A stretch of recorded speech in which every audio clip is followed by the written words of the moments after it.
എല്ലാവർക്കും നമസ്കാരം. ഇന്ന് IFPHന്റെ ഇടതടവില്ലാതെ തുടർന്നു വരുന്ന മലയാളം വെബിനാറിന്റെ 2063 ദിവസമാണ് ഇന്ന്.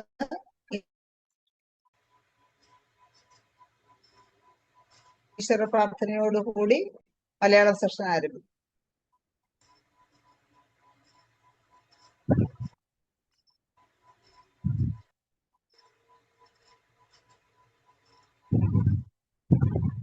Thank you.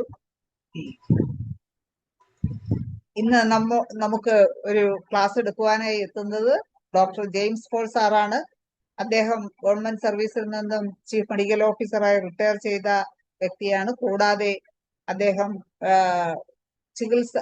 രോഗങ്ങളുടെ ഡയഗ്നോസിസിൽ അഗ്രഗണ്യൻ എന്നാണ് ജെയിംസ് പോൾ സാർ അറിയപ്പെടുന്നത്. ഇന്ന് സാർ എടുക്കുന്ന വിഷയം നമുക്കറിയാം, കേരളത്തിലെ പല ജില്ലകളിലും പല സ്ഥലങ്ങളിലും പാമ്പുകളുടെ ശല്യം ഇപ്പോൾ നമുക്ക് വർദ്ധിച്ചു വരുന്ന ഒരു സാഹചര്യമാണ്. തൃശ്ശൂർ ഒരു വീട്ടില് 2 കുട്ടികളെ പാമ്പ് കടിച്ചു, ശംഖുവരയൻ പാമ്പ്. അതിലൊരു കുട്ടി മരിച്ചു, ഒരു കുട്ടി ഹോസ്പിറ്റലിലാണ്. അങ്ങനെ പല സ്ഥലങ്ങളിലും ഇതുപോലുള്ള പ്രശ്നങ്ങൾ നമ്മൾ കേൾക്കുന്നു. അപ്പോൾ സാർ ഇന്ന് സമകാലീന വിഷയവുമായ ആ പാമ്പുകടിയെ കുറിച്ചാണ് ഇന്ന് ക്ലാസ്. പാമ്പുകടി കാരണങ്ങളും ചികിത്സയും പ്രതിരോധവും എന്നുള്ളതാണ് ഇന്നത്തെ നമ്മുടെ വിഷയം. നല്ലൊരു വിഷയമാണ് സാറിന്ന് സെലക്ട് ചെയ്തിരിക്കുന്നത്. എന്താണ് ഈ വിഷയത്തെ കുറിച്ച് സാറിന് കേൾക്കുവാനുള്ളതെന്ന് നോക്കാം. വളരെ സ്നേഹപൂർവ്വം ആദരപൂർവ്വം സാറിന് ഇന്നത്തെ സെഷനിലേക്ക് സ്വാഗതം ചെയ്യുന്നു. സാറേ, നമുക്ക് ക്ലാസ് തുടങ്ങാം. എല്ലാവർക്കും നമസ്കാരം. ഇത് സമ്മർ സീസണിൽ ഉണ്ടാകുന്ന കെടുതികളെ കുറിച്ച് ഞാൻ ഒരു വീഡിയോ ചെയ്തിരുന്നു.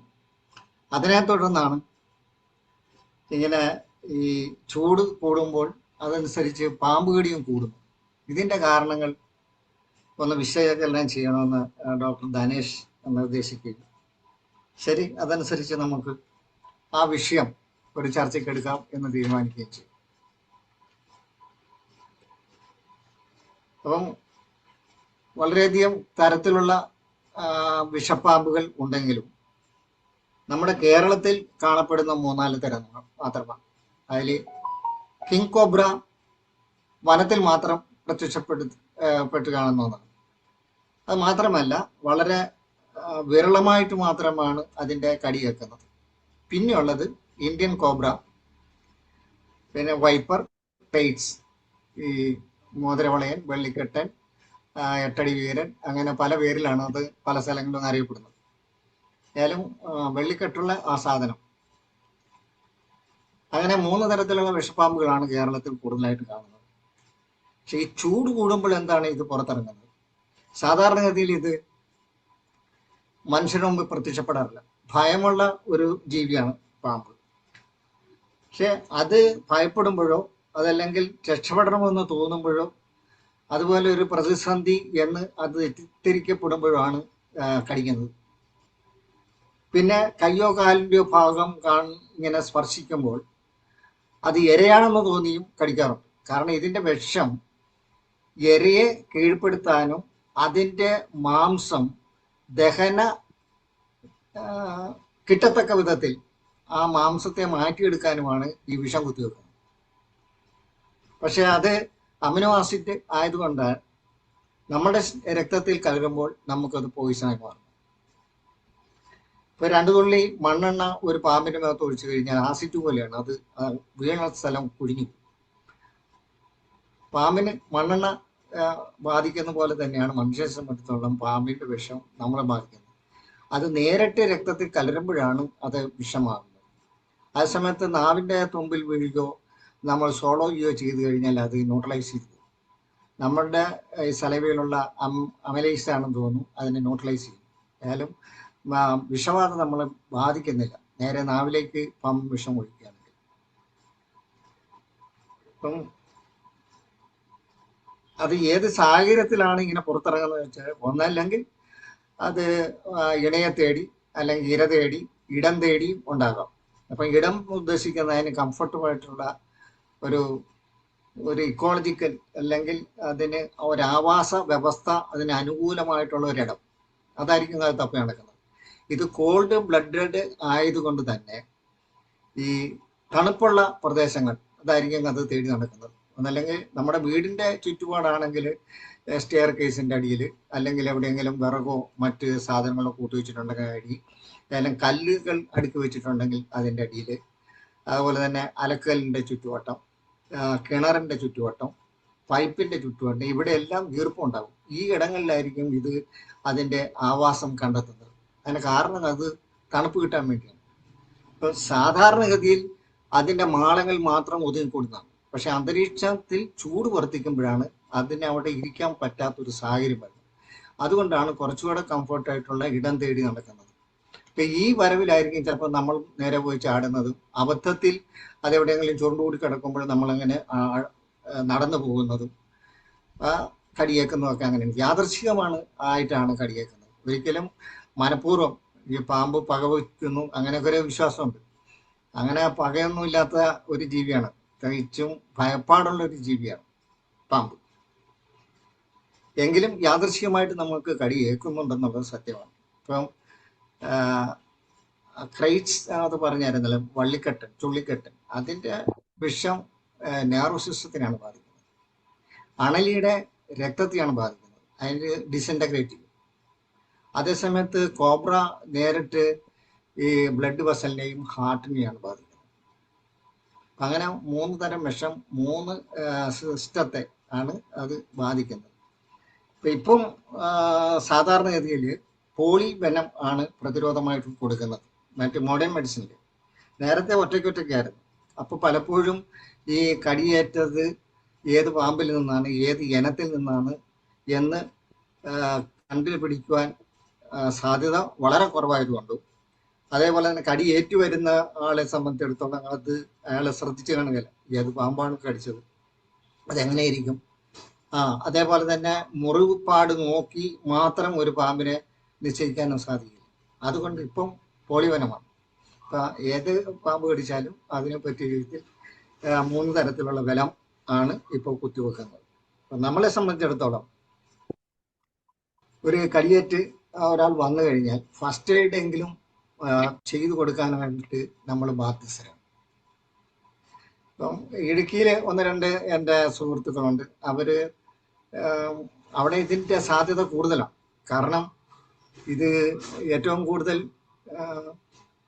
തോട്ടങ്ങളിൽ, വയലുകളിൽ, അതുപോലെ തന്നെ ചെറിയ ചെടികൾ, കുറ്റിക്കാടുള്ള സ്ഥലത്തൊക്കെ ആയിരിക്കും ഇത് കൂടുതൽ മാളങ്ങൾ ഉണ്ടാക്കുന്നത്. അല്ല, മാളങ്ങൾ ഇരിക്കുന്നതും മാളമില്ലാതെ തന്നെ അത് ഞാൻ നേരത്തെ പറഞ്ഞ പോലെ ഇര തേടിയോ അതല്ലെങ്കിൽ ഇണയെ തേടിയോ നടക്കുന്നത് ആ പ്രദേശങ്ങളിൽ. അപ്പം അവിടെ ചെന്ന് പെടുമ്പോഴാണ് മിക്കവാറും കടിയേക്കുന്നത്. സാറേ, ഈ 3 ഈ വ്യത്യസ്തമായ പാമ്പുകൾ കടിക്കുമ്പോൾ ആക്ഷൻ അത് എവിടേക്കാണെന്നുള്ളത് ഒന്നുകൂടെ ഒന്ന് പറയൂ. വെള്ളിക്കെട്ടൻ അത് നെർവ് സിസ്റ്റത്തെയാണ് ബാധിക്കുന്നത്. വൈപ്പർ, വെള്ളിക്കെട്ടെന്ന് പറയുന്നതല്ലേ അണലി? അല്ലല്ല, അത് ക്രൈറ്റ്സ്, മോതിരവളയൻ, വെള്ളിക്കെട്ടൻ, 8 അടി വീരൻ, അങ്ങനെയൊക്കെയാണ് അതിന്റെ പേര്. അല്ല, അതല്ല അണലി അല്ലേ? അണലി എന്ന് പറഞ്ഞാൽ ചില സ്ഥലത്ത് ചേനത്തണ്ടൻ എന്ന് പറയും. അത് തന്നെ കുറെ ഉണ്ട്. ഈ മലബാർ പിറ്റ് വൈപ്പർ, പിന്നെ ഹംബ് വൈപ്പർ, അങ്ങനെയൊക്കെ പറഞ്ഞ് കുറെ സൈസ് ഉണ്ട് അണലി തന്നെ. ഇപ്പൊ ഈ തൃശ്ശൂര് കടിച്ചത് ഈ വെള്ളിക്കെട്ടൻ എന്ന് പറയുന്ന സാധനം, അത് വെള്ളിക്കെട്ടൻ. അതെ അതെ, അത് ബ്ലഡിനെയാണ് ബാധിക്കുന്നത് അല്ലേ? Nervous system. ശംഖുവരെ അങ്ങനെ പറയാറുണ്ട്. മോതിരവളയൻ, വെള്ളിക്കെട്ടൻ, ശംഖുവരയൻ, 8 അടി വീരൻ, പല സ്ഥലങ്ങളിൽ പല പേരാണ്. എന്ന് പറഞ്ഞ പോലെ ഈ അണലി വൈപ്പറിന് ചേനത്തണ്ടൻ എന്നാണ് പല സ്ഥലത്തും പറയുന്നത്.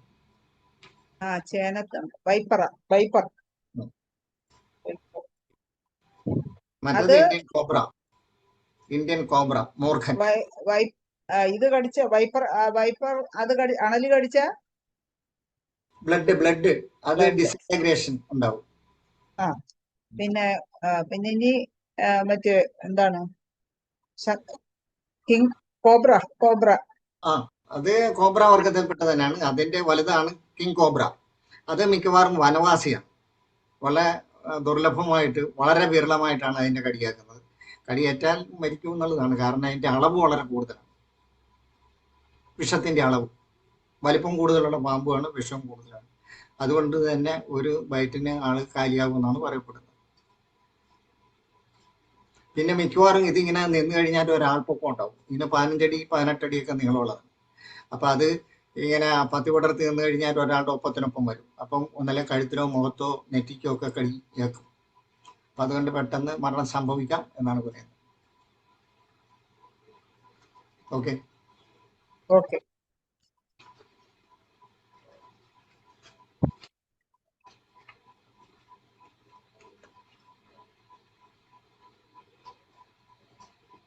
അപ്പൊ ഇത് തന്നെയാണ് മനുഷ്യനെ സംഭവിക്കുന്ന പോലെ തന്നെയാണ് ഇതിനെ സംബന്ധിച്ചിടത്തോളം. ചൂട് കൂടുമ്പോൾ കോൾഡ് ബ്ലഡഡ് ആയതുകൊണ്ട് ചെറിയ ചൂട് പോലും സഹിക്കാൻ പറ്റാത്തതുകൊണ്ടാണ് അത് മാളം വിട്ട് ഇറങ്ങേണ്ടി വരുന്നതും ഈ വഴിവെക്കലും അതേപോലെ തന്നെ നമ്മുടെ സഞ്ചാരപഥത്തിലും ഒക്കെ ഇത് വരുന്നതും കടിയേക്കുന്നതും.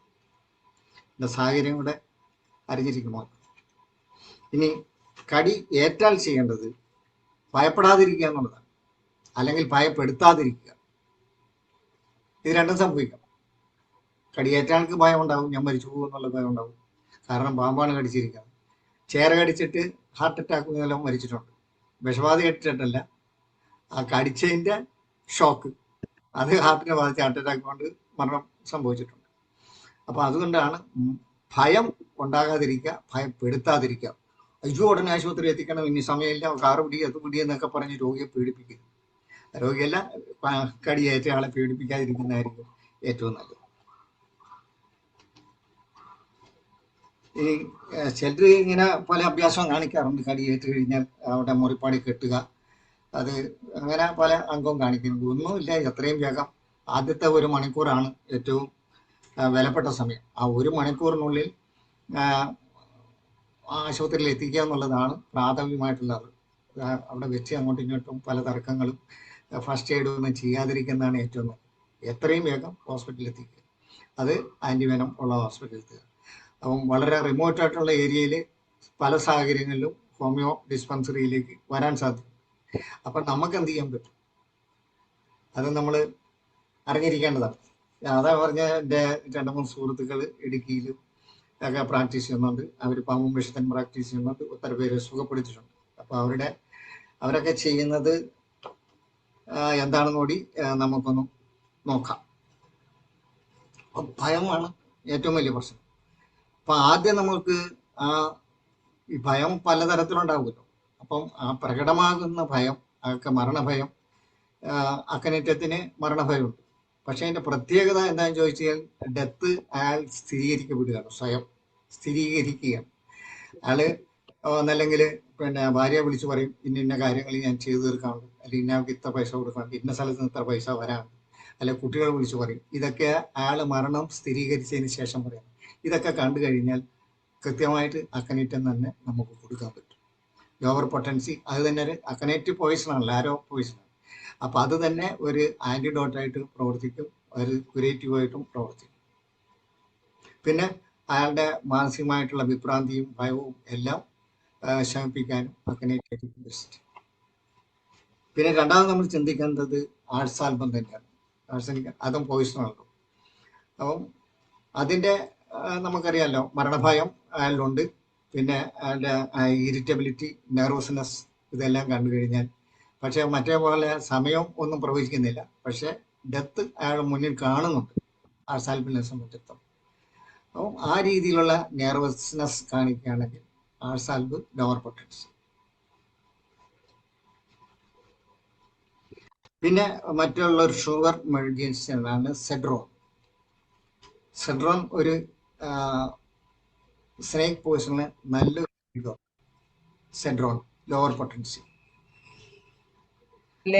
ലോവർ പൊട്ടൻസി എന്ന് പറയുമ്പോൾ ടിഞ്ചർ ആണോ അതെ? അല്ല, ടിഞ്ചർ വോണ്ടിൽ ഒഴിച്ചു കൊടുക്കുന്നത് നല്ലതായിരിക്കും അല്ലേ? വോണ്ടിൽ മാത്രമേ അതിന്റെ ചുറ്റുപാടിലൊക്കെ ഒഴിക്കണം. കാരണം ഇത് അബ്സോർവ് ചെയ്യട്ടോ, സ്കിന്നിൽ നിന്ന് അബ്സോർവ് ഉണ്ടാവും. അപ്പൊ അതുകൊണ്ട് ആ വോണ്ടിന്റെ പുറത്തും ഒഴിക്കാം, ചുറ്റുപാട്ടത്തും ഒഴിക്കാം. വോണ്ടിന്റെ ചുറ്റുപാടിലും സെഡ്രോൺ ടിഞ്ചർ ഒഴിക്കാം. ഉള്ളിൽ ലോവർ പൊട്ടൻസി കൊടുക്കുന്നതായിരിക്കും.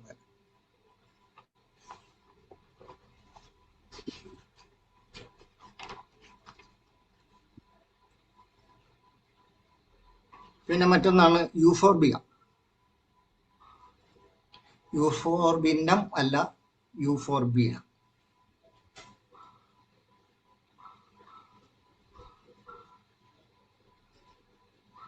യൂഫോർബിയ പോളികാർപ്പ.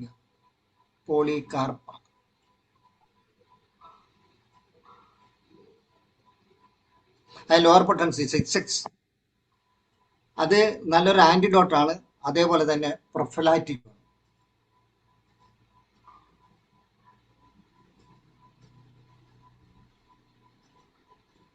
എൻ്റെ 1-2 സുഹൃത്തുക്കൾ അത് പ്രയോഗിക്കുന്നുണ്ട്. പ്രത്യേകിച്ച് ഇതിൻ്റെ സാഹചര്യമുള്ള സ്ഥലം, അതായത് തോട്ടം തൊഴിലാളികൾ, വയലിലെ തൊഴിലാളികൾ, അങ്ങനെയുള്ളവരുടെ ഒക്കെ ഇതിന് സാധ്യത കൂടുതലാണ്. ഇവർക്ക് ഇത് ഒരാൾ കൊടുക്കാൻ നിർദ്ദേശിക്കുന്നത് ഇത് 6x ഒരു 2 ആഴ്ച തുടർച്ചയായിട്ട് കൊടുക്കുക, ഒരു സീസൺ.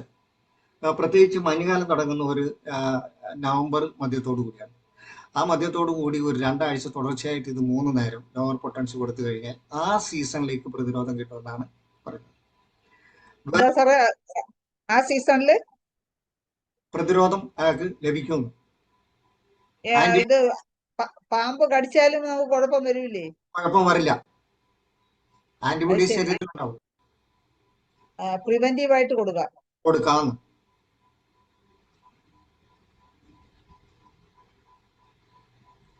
വേറൊരാൾ ചെയ്യുന്ന മറ്റു രീതിയിലാണ്. ഇത് തന്നെ ലോവർ പൊട്ടൻസി മാസാദ്യം ഒരു 5 ദിവസത്തേക്ക് കൊടുക്കും, അടുത്ത മാസം 5 ദിവസം കൊടുക്കും, അങ്ങനെ ഈ മെയ് വരെ കൊടുക്കും.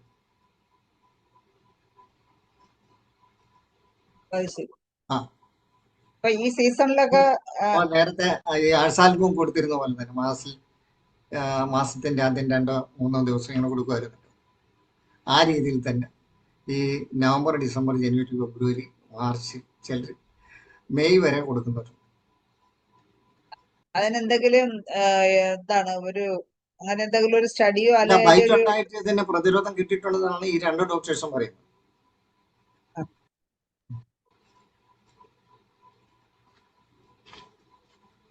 ഈ സാഹചര്യങ്ങളിലൊക്കെ ഈ എസ്റ്റേറ്റുകളിലൊക്കെ ജോലി ചെയ്യുന്നവർക്ക് അവർക്കാണ് കൊടുക്കേണ്ടത്, അവർക്കാണ് കൊടുക്കാൻ പറ്റുന്നത്.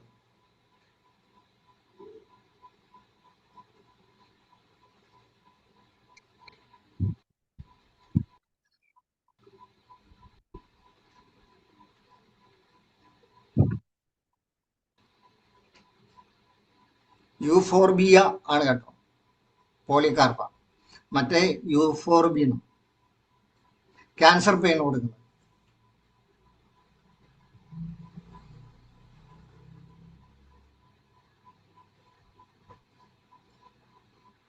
യൂഫോർബിയം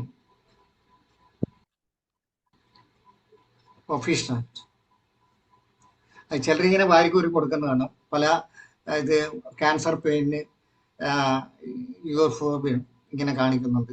ഞാൻ നോട്ട് ചെയ്തിട്ടുണ്ട്. പലരും അതനുസരിച്ച് ക്യാൻസർ പെയിൻ ഇത് വാരിക്കൂരി കൊടുക്കുന്നുണ്ട്.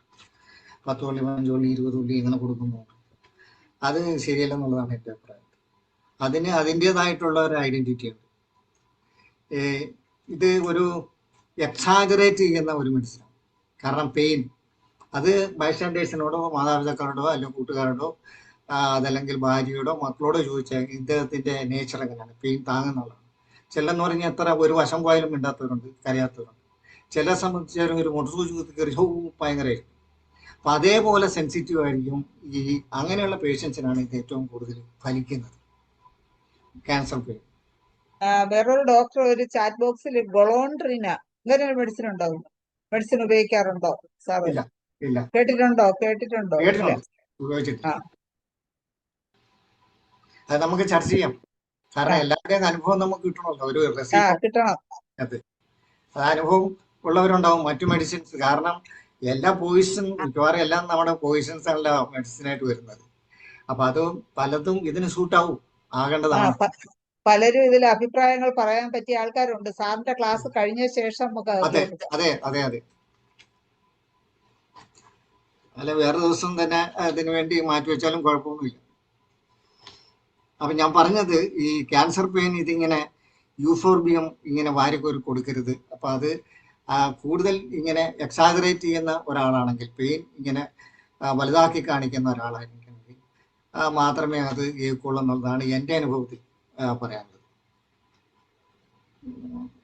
എന്താണ് ഈ പിന്നെ ആന പോലത്തെ പേൻ, മല പോലത്തെ എലി എന്നൊക്കെ പറയുന്ന പോലെ അതേപോലെ എക്സാജറേറ്റ് ചെയ്തായിരിക്കും ഇയാളുടെ സാധാരണ സംഭാഷണത്തിൽ വരുന്നത്. അപ്പൊ അതേപോലുള്ളൊരു മനുഷ്യനാണ് അബ്സിന്തി. അയാളും അതും എക്സാജറേറ്റ് ചെയ്യുന്ന ആളാണ്. ഞാൻ ഇന്നലെ ഒരു ഫിഷ് വാങ്ങിയത് ഇത്ര ഉണ്ടായിരുന്നു, കൈയെടുത്ത അടുത്ത് നിൽക്കാതെ മൂക്കുകൊല പോകും. അപ്പൊ ആ രീതിയിൽ എക്സാജറേറ്റ് ചെയ്യുന്ന ഒരാളാണ് അബ്സിന്തി. അത് മാത്രമല്ല, ഈ ലൗഡ് സ്പീക്കർ എന്നും പറഞ്ഞൊരു ഫിലിം വന്നിരുന്നു. അതിൽ അല്ല മമ്മൂട്ടി ഉറക്കം മാത്രമേ സംസാരിക്കൂ. Loud speaker. ഈ അബ്സിന്ത്യം പേഷ്യന്റ് അതുപോലെ സംസാരിക്കുള്ളൂ. പയ്യെ പറയാൻ അയാൾക്ക് അറിയില്ല, ഉറക്കെ സംസാരിക്കുള്ളൂ. പതുക്കെ സംസാരിക്കാനോ വിസ്പർ ചെയ്യാനോ അയാൾക്ക് അറിയില്ല. നല്ല സ്ട്രെയിൻ ചെയ്ത് ഉറക്കെ സംസാരിക്കുള്ളൂ.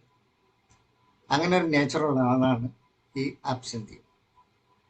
അതാണ് ഞാൻ നേരത്തെ ഒരിക്കൽ പറഞ്ഞല്ലോ, അതാണ് ശരിക്കും ഈ അബ്സിന്ത്യത്തിന്റെ ആത്മാവാണ്.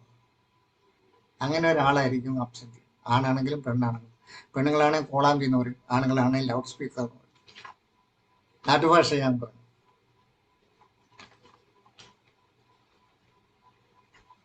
പിന്നെ അതിന് മറ്റൊരു വൈകല്യം കൂടി ഉണ്ട്, ക്ലെപ്റ്റോമാനിയ. അതും ഈ ഉറക്കെ സംസാരിക്കുന്ന പോലെ അല്ലെ പെരുപ്പിച്ച് സംസാരിക്കുന്ന പോലെ ഒരു വൈകല്യം തന്നെയാണ്. കാരണം വേണമെന്ന് മോഷ്ടിക്കുന്നതല്ല, ചിലപ്പം ധനവാന്മാരുടെ കുട്ടികളായിരിക്കും വന്ന് അടിച്ചു മാറ്റുന്നത്. അത് പിന്നീട് വേണം തിരിച്ചു, അല്ലെങ്കിൽ വേറെ ആളെ കൊടുത്തുവിടാം, അല്ലെങ്കിൽ അയാൾ തന്നെ തിരിച്ചേൽപ്പിക്കാം. അങ്ങനെ സംഭവിക്കുന്നു. എങ്കിലും ഇത് അടിച്ചു മാറ്റുക എന്നുള്ളത് അയാളുടെ നേച്ചറാണ്. അതൊരു വൈകല്യമാണ്.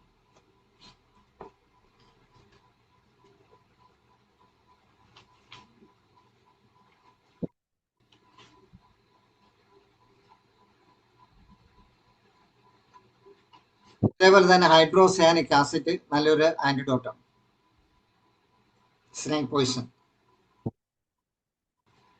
പക്ഷെ അത് ഏറ്റുകഴിഞ്ഞാൽ മിക്കവാറും ഈ ഡെലീറിയത്തിലേക്ക് പോകും. അത് ഡെലീറിയത്തിന്റെ നേച്ചർ ഒരു വൈൽഡ് ഡെലീറിയമായിരിക്കും.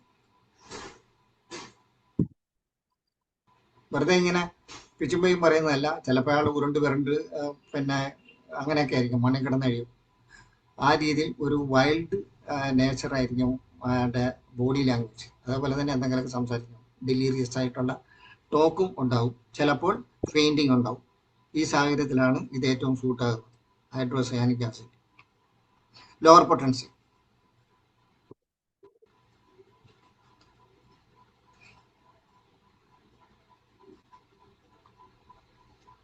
ദെൻ ക്രോട്ടാലസ് ഹോർഡീസ്, നമ്മൾ നേരിട്ട് ബ്ലഡ് ഡിസിൻറ്റഗ്രേറ്റ് ചെയ്യുന്നത്. ഇതിൻ്റെ അതായത് മുറിപ്പാടിൽ നിന്നും ബ്ലഡും ഒരു സീറസ് എക്സോഡേഷൻ ഇങ്ങനെ ഒലിച്ചുകൊണ്ടിരിക്കും. തനി ബ്ലഡ് അല്ല, ബ്ലഡും സീറവും കലർന്ന രീതിയിൽ ഇങ്ങനെ ഒലിച്ചുകൊണ്ടിരിക്കും. ഇൻറ്റൻസ് പെയിൻ വരും. പെയിൻ എന്ന് പറഞ്ഞാൽ പറഞ്ഞിട്ട് അറിയിക്കാൻ പറ്റാത്ത പെയിൻ വരും. അപ്പം അങ്ങനെ ഒരു വന്നു കഴിഞ്ഞാൽ ഏറ്റവും ബെസ്റ്റ് ക്രോട്ടാലസ് ആയിരിക്കും.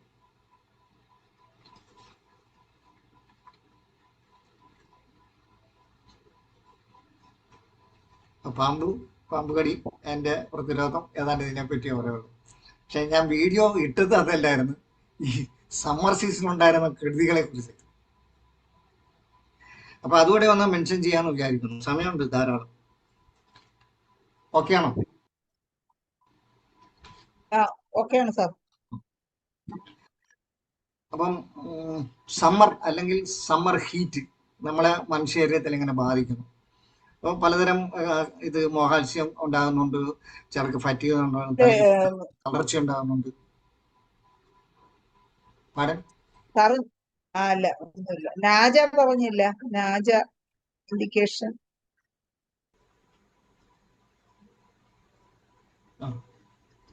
അങ്ങനെ പറയാനോ ഒത്തിരി ഉണ്ട്. ഒത്തിരി ഉണ്ട്. ശരി ശരി സാറേ, ഇനി നമുക്ക് ചർച്ചയിൽ അനുഭവം വരുമല്ലോ.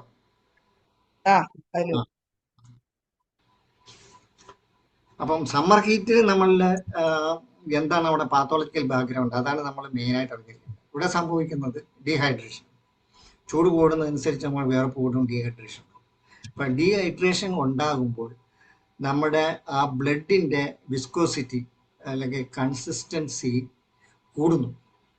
അപ്പോൾ അവിടെ കാപ്പിലറി റേസ് കുറയും. ഇതാണ് ഇവിടെ സംഭവിക്കുന്നത്. കാപ്പിലറി റേസ് കുറയുമ്പോൾ നമ്മുടെ വൈറ്റൽ ഓർഗൻസ്, അതായത് brain, liver, heart muscles, kidney, ഇതിലേക്കുള്ള രക്തപ്രവാഹം, പെർഫ്യൂഷൻ ഡിമിനിഷ്ഡ് ആകും അല്ലെങ്കിൽ സ്ലോ ആകും. ഇതാണ് പ്രശ്നങ്ങൾ മുഴുവൻ ഉണ്ടാക്കുന്നത്. അപ്പോൾ ചെറിയൊരു തലകറക്കം മുതൽ സ്ട്രോക്ക് വരെ ഉണ്ടാകാം. അതിൻ്റെ ഏറ്റക്കുറച്ചിലനുസരിച്ച്, രക്തപ്രവാഹത്തിൻ്റെ ഏറ്റക്കുറച്ചിലനുസരിച്ച് ചിലർക്കൊരു ചെറിയ ഫെയിൻറ്റിങ് ഉണ്ടാവും. അത് കഴിഞ്ഞിട്ട് ഇച്ചിരി വെള്ളം കുടിച്ച് എഴുന്നേറ്റ് പോയാൽ വരാം. ചിലരെ സംബന്ധിച്ചിടത്തോളം ഫറ്റീഗ് അങ്ങനെ നിൽക്കും, നീണ്ടു നിൽക്കുന്ന ഫറ്റീഗ് ആയിരിക്കും. അപ്പോൾ അതനുസരിച്ചുള്ള മെഡിസിൻ കൊടുത്തു കഴിഞ്ഞാൽ അയാൾക്ക് ഉതകും. ചിലരെ സംബന്ധിച്ചിടത്തോളം ഹാർട്ട് അറ്റാക്ക് ആയിരിക്കും, അതല്ലെങ്കിൽ സ്ട്രോക്ക് ആയിരിക്കും ഉണ്ടാകുന്നത്. അപ്പം ഇത്രയും വലിയ കെടുതികൾ വരെ അല്ലെങ്കിൽ രോഗങ്ങൾ വരെ അല്ലെങ്കിൽ രോഗാവസ്ഥ വരെ ഉണ്ടാകാനായിട്ടുള്ള സാധ്യതയാണ് ഈ ചൂട് നമ്മളിൽ ഉണ്ടാക്കുന്നത്. അതാണ് പറയാൻ ഉദ്ദേശിച്ചത്. അപ്പം ഇതിന്റെ അസ്വസ്ഥത അനുഭവിക്കുന്നവർ ധാരാളമായി ഹോമിയോ ഡിസ്പെൻസറികളിലും വരുന്നുണ്ട്. അപ്പൊ അവരെ നമുക്ക് എങ്ങനെ കൈകാര്യം ചെയ്യാം?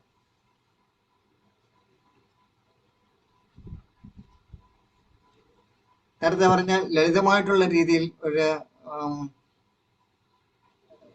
ചൂട് മൂലം ഉള്ള അസ്വസ്ഥത, അയാളെ സംബന്ധിച്ചിടത്തോളം ഈ ചൂട് വമിക്കുന്നതായിട്ടാണ് പറയുന്നത്. മൂക്കിൽ നിന്നും കണ്ണിൽ നിന്നും മുഖത്തു നിന്നും ശരീരത്തിന് ചൂടിങ്ങനെ വമിക്കുന്നു, എമിറ്റിംഗ് ഹീറ്റ് വേവ്സ്.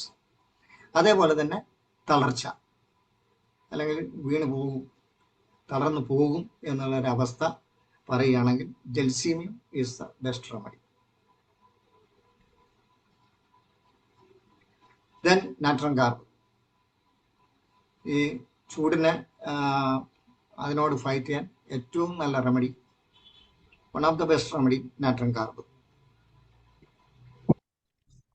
അല്ലെങ്കിൽ ഫസ്റ്റ് റെമഡി എന്ന് വേണമെങ്കിൽ പറയാം. അപ്പം സൂര്യതാപം കൊണ്ട് സ്കിന്നിലൊക്കെ ചേഞ്ച് ഉണ്ടാകും, എരിത്തീമ പോലെ ഉണ്ടാകാം, അതല്ലെങ്കിൽ ചിലർക്ക് പിമ്പിൾസ് ഉണ്ടാകാം. അത് പിന്നീട് അത് അൾസറായിട്ട് മാറാം, അത് ക്രോണിക് ഇഫക്റ്റ് ഉണ്ടാക്കാം, ക്രോണിക് അൾസറായിട്ട് മാറാം. ഇവിടെ എല്ലാം നാട്രം കാർബ് നന്നായിട്ട് ആക്ട് ചെയ്യും.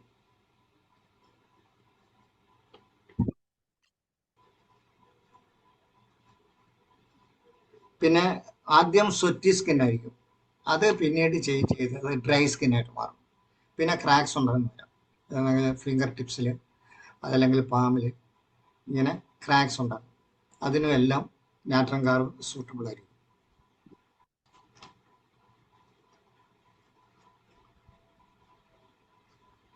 നേരത്തെ പറഞ്ഞ ഡ്രൈനസ്, ഹൈപ്പർ ഹൈഡ്രോസിസ്, ഇതിനെല്ലാം നാട്രം മൂലം വരുന്നുണ്ട്.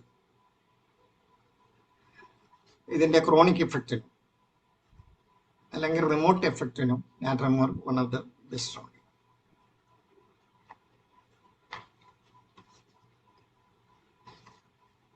ദെൻ ബെലഡോണ, സൺസ്ട്രോക്ക്, അതായത് ഇങ്ങനെ പൊള്ളിപ്പിടിക്കുന്നു, കേട്ടല്ലോ, ഇത് അൾട്രാ വയലറ്റ് കൊണ്ട് പൊള്ളി, അത് 10 പേപ്പറിലൊക്കെ വരുന്നുണ്ട്, സോഷ്യൽ മീഡിയസിലൊക്കെ അതിൻ്റെ പടം കാണിച്ചുകൊണ്ട് വരുന്നുണ്ട്, സൺസ്ട്രോക്ക്. അപ്പോൾ അതിന് one of the best remedy ആണ്.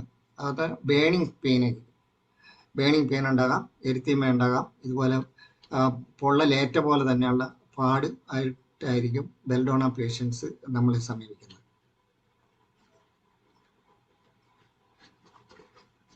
പിന്നെ ഇതിൻ്റെ ക്രോണിക് ഇഫക്റ്റിനും ബെൽഡോണ നല്ലതാണ്. കാരണം ഇത് പിന്നീട് കൺവേർട്ട് ചെയ്ത് വല്ല അൾസർ ആയിക്കഴിഞ്ഞാൽ പോലും ബെൽഡോണ ക്യൂരേറ്റീവാണ് ഇങ്ങനെയുള്ള സംഭവത്തിൽ.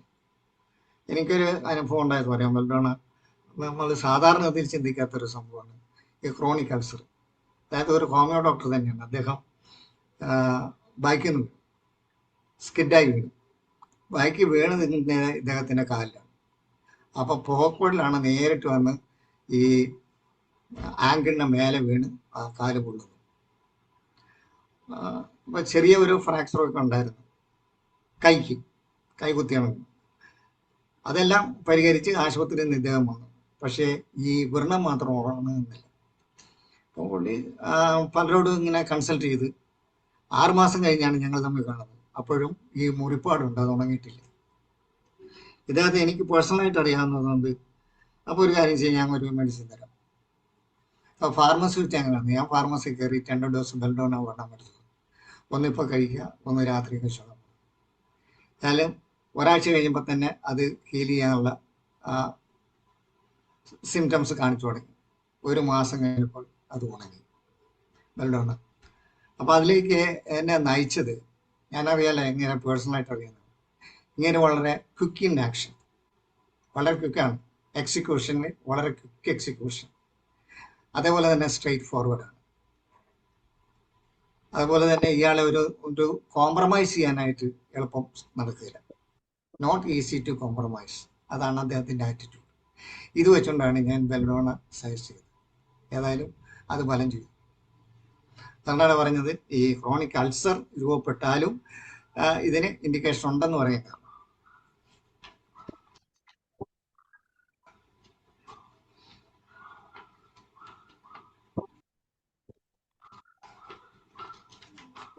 Then Bryonia.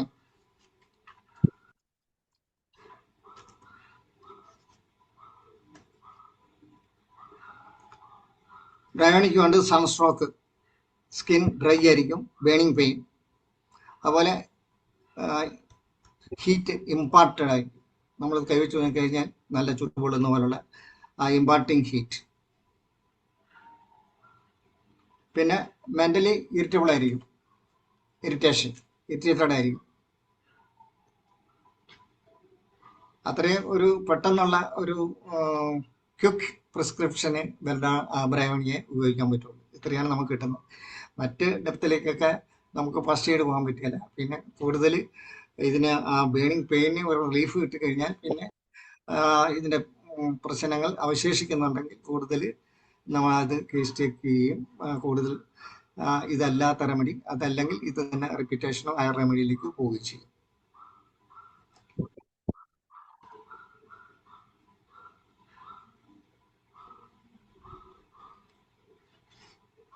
പിന്നെ ഈ ഇറിറ്റബിലിറ്റി പറഞ്ഞല്ലോ, ഇതെല്ലാം ഇയാൾ ഇങ്ങനെ നിൽക്കുകയാണെങ്കിൽ, ഹീറ്റ് പിടിച്ച് നിൽക്കുകയാണെങ്കിൽ അയാൾക്ക് ഒരു അമൽറേഷൻ കിട്ടുന്നത് ഒരു കോൾഡ് ആയിട്ടുള്ള സിറ്റുവേഷൻ, അല്ലെങ്കിൽ കോൾഡ് തിങ്സ്, ഒന്നെങ്കിൽ AC ഒക്കെ ആകാം, അതല്ലെങ്കിൽ അതുപോലെ തണുപ്പ് കിട്ടുന്നത് റെസ്റ്റ്. ഇത് രണ്ടും ഉണ്ടെങ്കിൽ പുള്ളി ക്വയറ്റാവും, അതല്ലെങ്കിൽ പുള്ളി ഇറിറ്റബിൾ ആയിരിക്കും. ഇത്രയാണ് ബ്രയോണിയെ സംബന്ധിച്ചിടത്തോളം. പിന്നെ ഇൻഡിക്കേഷൻ ഉള്ള ഒത്തിരി ഉണ്ട്. കോസ്റ്റിക്കം ഉണ്ട്, കാന്താരിസ് ഉണ്ട്. ഈ കോസ്റ്റിക്കും കാന്താരിസും സാധാരണ ബേണിങ്ങിന് നമ്മൾ ഉപയോഗിക്കാറുണ്ട്. പക്ഷെ അത് രണ്ടും രണ്ട് ആറ്റിറ്റ്യൂഡും രണ്ട് മെൻറ്റാലിറ്റി ആയിരിക്കും. ഈ കാന്താരിസിനെ സംബന്ധിച്ചിടത്തോളം നേരത്തെ ഈ യൂഫോർബിയം ക്യാൻസർ പെയിൻ എന്ന് പറഞ്ഞ പോലെ തന്നെ കാന്താരിസിനെ സംബന്ധിച്ചിടത്തോളം ഹൈലി സെൻസിറ്റീവ് ആണ്. കാറി കൂവി കരി, ഭയങ്കര ഉറക്ക കരി, ഒരു നാണവും ഇല്ലാതെ കരി, അതായിരിക്കും കാന്താരിസ്. അതേസമയത്ത് കോസ്റ്റിക്കം ആണെങ്കിൽ പെയിനുണ്ട്, പക്ഷേ അത് മുഖത്ത് പ്രകടമാവും, മറ്റു രീതിയിൽ പ്രതിഫലിപ്പിക്കരുത്. ഒരു പക്ഷേ കണ്ണുനീർ ഇങ്ങനെ ഒലിച്ചുകൊണ്ടിരിക്കുമെങ്കിലും അത് എൻഡ്യൂറൻസ്, അത് താങ്ങാനുള്ള കഴിവ് കോസ്റ്റിക്കത്തിന് കൂടുതലായിരിക്കും. അതാണ് ഇത് തമ്മിൽ ഡിഫറൻഷിയേറ്റ് ചെയ്യുന്നത്. That's all. അപ്പോൾ നമുക്ക് ചർച്ചയിലേക്ക് നീങ്ങാം. കൂടുതൽ എന്തുണ്ടെങ്കിൽ ഇപ്പോൾ പറയുകയും ചെയ്യാം. നമുക്ക് ഏതാണ്ട് അരമണിക്കൂറോളം ഉണ്ടെന്ന് തോന്നുന്നു. മറ്റുള്ളവരുടെ അവരുടെ അനുഭവങ്ങൾ പങ്കുവെക്കട്ടെ. നേരത്തെ നാജ പറഞ്ഞ പോലെ.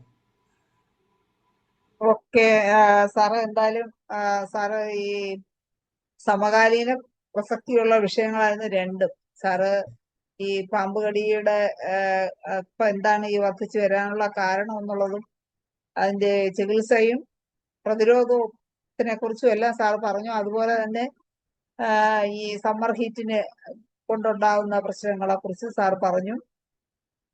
രണ്ടും ഇപ്പോൾ നമ്മൾ നേരിട്ടുകൊണ്ടിരിക്കുന്ന പ്രശ്നങ്ങളാണ്. ഇപ്പൊ ചുരുക്കം ജനലൊക്കെ തുറന്നിടാൻ പോലും പേടിയാണ്, പകല് പോലും.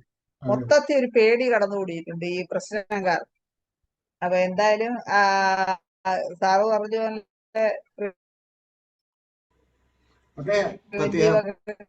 സ്റ്റെപ്സിലേക്ക് ഇറങ്ങുമ്പോൾ പോലും നോക്കി വേണം, വളരെ ശ്രദ്ധിച്ചു വേണം ഇറങ്ങാനായിട്ട്. അല്ലെങ്കിൽ നമ്മൾ കരുതി ഇരിക്കുകയൊക്കെ ചെയ്യും. തീർച്ചയായിട്ടും.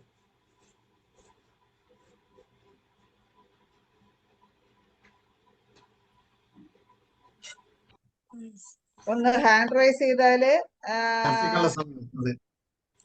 ഹാൻഡ് റൈസ് ചെയ്താല് അൺമ്യൂട്ട് ചെയ്യാനുള്ള ഓപ്ഷൻ ഇടാം. പിന്നെ ഇസ്മായിൽ സേട്ട് സാറുണ്ട്. സാറിന് എന്തെങ്കിലും പാമ്പ് കടിയിലെ അനുഭവങ്ങൾ പറയാനുണ്ടോ? സാറെ അൺമ്യൂട്ട് ചെയ്ത് സംസാരിക്കാം.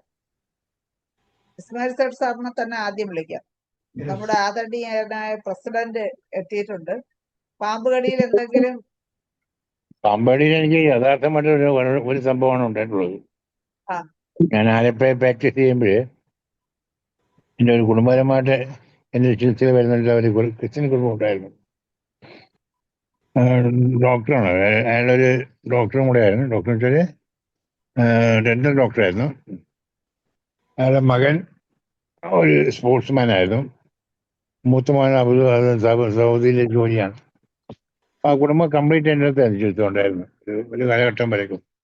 ഞാൻ ആലപ്പുഴ വിട്ട് വരുന്നവരേക്കും ഉണ്ടായിരുന്നു. പിന്നെ ആലപ്പുഴ ഞാൻ പോയിട്ട് 2 ആഴ്ച കൂടുമ്പോൾ പോകുമായിരുന്നു, അപ്പോഴും വരുമായിരുന്നു. പിന്നെ വന്ന് തിരക്ക് കൂടിയപ്പോൾ അവർക്ക് വന്നിരിക്കാനും ബുദ്ധിമുട്ടൊക്കെ ആയതുകൊണ്ട് പുതിയാഴ്ച ഞാൻ ചിലപ്പോൾ എന്നെ വിളിക്കും, അമ്മച്ചി ഡോക്ടറെ പോകുമ്പോൾ ഒന്നുകൂടെ കയറിയിട്ട് പോകണമെന്ന് പറഞ്ഞു. ഞാൻ കയറിയിട്ട് പോയി അത്യാവശ്യം മരുന്ന് കുറിച്ച് കൊടുക്കും. അവർ പിറ്റേന്ന് പോയി മരുന്ന് വച്ച് കഴിക്കും. അങ്ങനെ കുടുംബം. ആ കുടുംബത്തിൽ ഒരു പെൺകുട്ടി ഉണ്ടായിരുന്നു, ജോലിക്കായി. അയാൾക്ക് പാമ്പ് കടി ഏറ്റു. പാമ്പ് കടി ഏറ്റിട്ട് അവൾ ചാകാൻ പോകുന്ന കണ്ടീഷൻ ആയപ്പോഴത്തേക്കും അവര് ആദ്യം അവിടെ ബോട്ടിന്റെ ഒരു പാമ്പ് വിഷകാരി ഉണ്ടായിരുന്നു, അവിടെ കൊണ്ടുപോയി. അയാളെ തലമുടി വലിച്ചിട്ട് പറഞ്ഞു രക്ഷയില്ല, കൊണ്ടുപോയിക്കൊള്ളാൻ പറഞ്ഞു. അങ്ങനെ അവര് അവിടെ നിന്ന് എന്നെ വിളിക്കുകയായിരുന്നു. ഞാനൊന്ന് ആലപ്പുഴയുള്ള സമയമാണ്. എന്നെ വിളിച്ച് ഞാൻ പറഞ്ഞു കൊണ്ടുവരാൻ പറഞ്ഞു. കൊണ്ടുവരാൻ പറ്റില്ല സാറൊന്ന് വന്നാൽ കൊള്ളാമെന്ന് പറഞ്ഞു. ശരി, ഞാൻ വരാമെന്ന് പറഞ്ഞു. ഞാൻ അവിടെ പോയി വീട്ടിൽ സന്ദർശിച്ചു. ഓരോ പെൺകുട്ടി ചത്തവരെ കിടക്കുക. ഞാൻ ഒരു പണി, ഞാൻ ഈ നാജ പറഞ്ഞ പോലെ നാജ ഒരു 2 തുള്ളി ഇട്ടിട്ട് ഒരു ഗ്ലാസ് വെള്ളം ഇട്ടിട്ട് നാവിലെ ഇങ്ങനെ ഇറ്റിട്ട് കൊടുത്തോണ്ടിരുന്നു. ഒരു 10-15 മിനിറ്റ് കഴിയുമ്പോൾ ആ കുട്ടി കണ്ണു തുറന്നു. പിന്നീട് സുഖമായി. ആ കുട്ടി പിന്നെയും കുറച്ചാൾ അവിടെ വർക്ക് ചെയ്തു. പിന്നെ അവരുടെ നാട്ടിലൊക്കെ പോയി. അങ്ങനെ ഒരു ഭയങ്കര അനുഭവം നാജ കൊണ്ട് എനിക്കുണ്ടായിരുന്നു. സാറ് നാജ കൊണ്ടുപോയായിരുന്നു. പോയപ്പോ ഞാനൊന്ന് വിളിപ്പിച്ച് വായിപ്പിക്കുകയായിരുന്നു. നോക്കിയതിനു ശേഷം ഞാൻ അവിടെ വിളിച്ചിട്ട് ജോർജിൻ്റെ അടുത്ത് വാങ്ങിച്ചോളാൻ പറഞ്ഞു. മൂത്ത മോൻ അവിടെ ഹോസ്പിറ്റലിൽ പോയി, എൻ്റെ ഹോസ്പിറ്റലിൽ ആലപ്പുഴയിൽ പോയിട്ട് വാങ്ങിച്ചാൻ വന്നു. ഞാൻ കൊടുക്കുകയായിരുന്നു. അപ്പം ഞാൻ അവിടെ ഇരുന്ന് കൊടുത്തു. അതിന് ഭയങ്കര മാജിക് എഫക്റ്റ് ആയിരുന്നു ഉണ്ടായത്. നാജ ഏത് പൊട്ടൻസിയാ സാർ കൊടുത്തത്? 200. 2 തുള്ളി ഒരു ഗ്ലാസ് വെള്ളത്തിൽ ഇട്ടിട്ട് ഒരു 1/4 ഗ്ലാസ് കുടിച്ചു കഴിഞ്ഞപ്പോഴാണ് കുട്ടിക്ക് ബോധം വീണത്. നാവിൽ ഇറ്റിച്ച് കൊടുത്തോണ്ട് പില്ലർ എടുത്തിട്ട് മുക്കിയ അരപ്പില്ലർ 1/4 പില്ലർ അങ്ങനെ കൊടുത്തോണ്ടിരുന്നു. പിന്നെ എണീച്ച് കഴിഞ്ഞാൽ പിന്നെ സാധാരണ കൊടുത്തു ശരിയായി. ഏത് ഭാഗം പാമ്പ് കടി ഏറ്റത് ഏത് ഭാഗത്തായിരുന്നു സാർ? കാലത്തായിരുന്നു. പിറയിൽ കുട്ടി പിറവെടുക്കാൻ പോയതാ. അപ്പൊ അതിനകത്തുള്ള ഏറ്റവും തമാശ വെച്ചാൽ ആ കുട്ടി ജയിക്കാനുള്ള കാരണം എന്റെ മരുന്ന് മാത്രമല്ല കേട്ടോ. ആ കുട്ടിയെ പാമ്പ് കടിച്ചെന്ന് പറഞ്ഞിട്ട് ആ കുട്ടിയെ അവിടെ നിന്നിട്ട് ആ പാമ്പിനെ തെരഞ്ഞു പിടിച്ചെടുത്ത് വീഴുന്ന മുമ്പ് ആ കുട്ടിയെ ആ പാമ്പിനെ തല്ലി കൊന്നു. അങ്ങനെ ബ്രേവായിട്ടൊരു സംഗതി നടത്തിയവർ. ആ ബ്രേവ്നെസ് മനസ്സിനകത്ത് ഉണ്ടായിരുന്നതുകൊണ്ടാണ് കുട്ടി ജീവിക്കാൻ കാരണം. അല്ലെങ്കിൽ ആ ഭാഗത്ത് കടിയേറ്റാല് സാധാരണ രക്ഷപ്പെടത്തില്ല. കാരണം അന്ന് അവർ കൊണ്ട് കാണിച്ചത് വലിയൊരു മഹാവൈദ്യനെയാണ്, പാമ്പടിയുടെ ഭാഗമാകും ജില്ലാ കോട്ടറുള്ള അദ്ദേഹം. മുടി പിടിച്ചിട്ട് വിളിച്ചിട്ട് പറഞ്ഞ് ഇല്ല രക്ഷയില്ല, കൊണ്ടുപോയിക്കൊള്ളാൻ പറഞ്ഞു. അതാണ് ഞാൻ രക്ഷപ്പെടുത്തിയത്. ഞാൻ രക്ഷപ്പെടുത്താനുള്ള കാരണം എൻ്റെ മരുന്നിന്റെ മാത്രം ഗുണമാണെന്ന് പറയുന്നില്ല. ആ കുട്ടിയുടെ ധൈര്യം, പാമ്പ് കടിച്ചിട്ട് പോലും ആ കുട്ടിയെ പാമ്പിനെ വിട്ടില്ല. വിറവിനിടക്കുന്ന പാമ്പിനെ തപ്പിയെടുത്ത് തല്ലിക്കൊന്നു, എന്നിട്ട് അവിടെ വീണു. അല്ല, അതാണ് നാജയിലേക്ക് നയിച്ച സിംറ്റം ഈ കുട്ടിയുടെ. നാജയുടെ മൈൻഡും അങ്ങനെയാണ് കേട്ടോ, ഭയങ്കര ബ്രേവാണ്. അത് ശരി. അപ്പൊ അതുകൊണ്ടാണ് നാജയിൽ എത്തിയത്. വളരെ ഈ ഒരു ഇനി ഉണ്ടോ സാർ? ഈ ഒരു കേസല്ലേ ഉള്ളൂ? ഞാൻ പറഞ്ഞ അണലിയാണെന്ന് പറഞ്ഞു. പറയാനുണ്ടോ? പാമ്പിനെ പോയി നോക്കിയപ്പം അണലിയാ.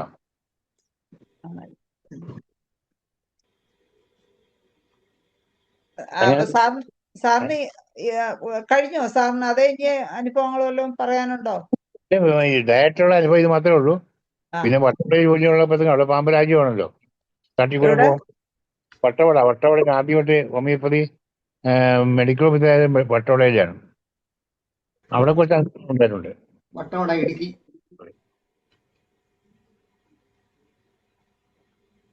ഓക്കെ സാറേ, ഇനി ഈ പാമ്പ് കടിയിൽ ധാരാളം അനുഭവങ്ങളുള്ള ഒരാള് വീഡിയോ ഓണാക്കി ഇരിപ്പുണ്ട്. എബ്രഹാം വൈദ്യര് ഡോക്ടറാണ്. വൈദ്യര് ഡോക്ടറെ നമുക്കൊന്ന് വിളിക്കാം. അൺമ്യൂട്ട് ചെയ്ത് സംസാരിക്കാം ഡോക്ടറെ. കോഹോസ്റ്റ് ആണ് വൈദ്യര് ഡോക്ടറെ. വൈദ്യൻ ഡോക്ടർ അല്ലേ? അങ്ങനെ ഉണ്ടല്ലേ?